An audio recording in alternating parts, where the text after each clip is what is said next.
یہ سامنے دکھانے کا مقصد میرا یہ ہے کہ سامنے حضرت عبداللہ ابن عباس رضی اللہ تعالیٰ عنہ کا یہ مکتبہ موجود ہے۔ اس میں پرانے سارے جو ہے نا حجروں پہ لکھا جاتا تھا، پتھروں پہ لکھا جاتا تھا قرآن کی آیت کریمہ، اور جو ہے اسی کے اندر پرانے جو ہے ساری چیزیں موجود ہیں۔ یہ سامنے جو آپ دیکھیں دیوار کے اندر جو آگے سامنے لوگ دعائیں کر رہے ہیں نا، اسی کے اندر حضرت عبداللہ ابن عباس رضی اللہ تعالیٰ عنہ کا قبر پاک موجود ہے۔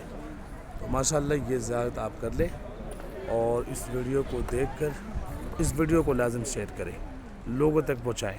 شہر طائف کی پیاری زیارت یہ دیکھیں گے سامنے جو اب اندر کا جو منظر دکھائی دے رہا ہے نا، اس میں بھی صحابہ اکرام آرام فرمائیں۔